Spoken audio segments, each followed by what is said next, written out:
નમસ્કાર, આપ જોઈ રહ્યા છો JKS ન્યૂઝ ગુજરાતી। વાત તો સાબર ડેરીના નિયામક મંડળની માલપુર બેઠકની ચૂંટણીનું પરિણામ જાહેર। વાયડ કોંગ્રેસના પૂર્વ ધારાસભ્ય જશુભાઈ પટેલ સતત ચોથી વાર સાબર ડેરીના ડિરેક્ટર બન્યા છે। સમગ્ર વાત તો સાબર અને અરવલ્લી જિલ્લાના લાખો પશુપાલકોને આર્થિક કરોડરજ્જુ સમાન સાબર ડેરીના નિયામક મંડળની ચૂંટણીનું જાહેરનામું પ્રસિદ્ધ કરવામાં આવ્યું છે। ત્યારબાદ ચૂંટણી પ્રક્રિયા દરમિયાન 16 બેઠકોમાં 15 બેઠક બિનહરીફ થવા પામી છે। જોકે માલપુર બેઠક માટે ગઈકાલે મતદાન યોજાયું હતું, જેમાં ભારતીય જનતા પાર્ટીની પ્રેરિત પેનલના ઉમેદવાર હસમુખભાઈ પટેલ તેમજ બાયડ કોંગ્રેસના પૂર્વ ધારાસભ્ય જશુભાઈ પટેલ સહિત અન્ય એક ઉમેદવાર વચ્ચે જંગ જામ્યો છે। ગઈકાલે સાબરકાંઠા અને અરવલ્લી જિલ્લાના 910 મતદારો પૈકી 904 મતદારોએ મતદાન કર્યું છે, જેમાંથી 574 મત જશુભાઈ પટેલ અને હસમુખભાઈ પટેલને 327 મત મળ્યા છે। જોકે 3 મત રદ થયા હતા। જોકે વિજેતા ઉમેદવાર જશુભાઈ પટેલ દ્વારા ભારતીય જનતા પાર્ટી પ્રેરિત પેનલના ડિરેક્ટરો સામે આક્ષેપો કરવામાં આવ્યા હતા। એટલું જ નહીં, પરંતુ પશુપાલકોના હિત માટે જ્યાં જરૂર હશે ત્યાં ઉભા રહેવાની ખાતરી પણ આપી હતી। આ ડિરેક્ટરો દ્વારા થયેલા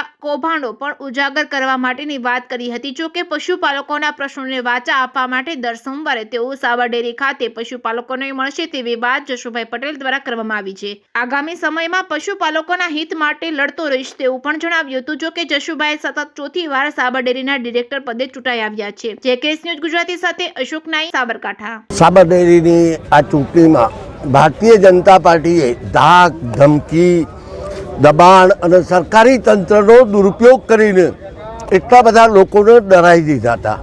સમય બદલાયો છે કે પ્રજા આજે લોકો એમના કાર્યકરો કદાચ ડરે, પણ પ્રજા અને મતદારો એમનાથી કોઈ ડરતા નથી।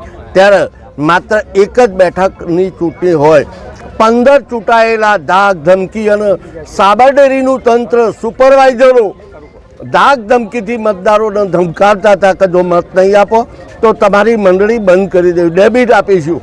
પણ વિશ્વાસપૂર્વક ગુજરાતના અને સાબરકાંઠા અરવલ્લીના મતદારોને અને મંડળીના ચેરમેન, સેક્રેટરી અને દૂધ ઉત્પાદકોને હું ખાતરી આપું છું કે સાબર ડેરીના બોર્ડમાં એમનો થતો અન્યાય કોઈ પણ સંજોગોમાં સહન કર્યા વગર એમની સામે લડતો રહીશ।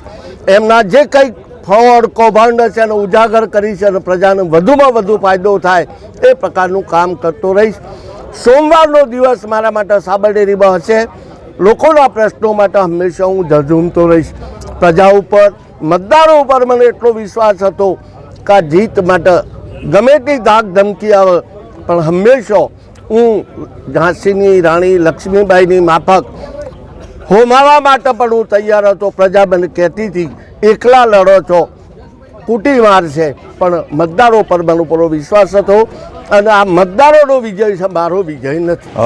સાબર ડેરી નિયામક મંડળની ચૂંટણી સંદર્ભે માલપુર બેઠકની ચૂંટણી ગઈકાલે યોજાયેલી હતી, જે સંદર્ભે આજે મતગણતરીની પ્રક્રિયા હાથ ધરવામાં આવેલ હતી। કુલ 904 મતોનું મતદાન થયેલું હતું, જેમાંથી માન્ય મતો 901 હતા। 3 મત અમાન્ય જાહેર કરવામાં આવેલ છે, જે પૈકી ઉમેદવાર પટેલ ગોપાળભાઈ મોહનભાઈને 0 મત મળેલ છે, પટેલ જશુભાઈ શિવાભાઈને 574 મત મળેલ છે, પટેલ હસમુખભાઈ રામાભાઈને 327 મત મળેલ છે। આમ મતોનું જશુભાઈ શિવાભાઈના પક્ષમાં વધારે હોય એમને અહીંયાથી વિજેતા જાહેર કરવામાં આવેલ છે।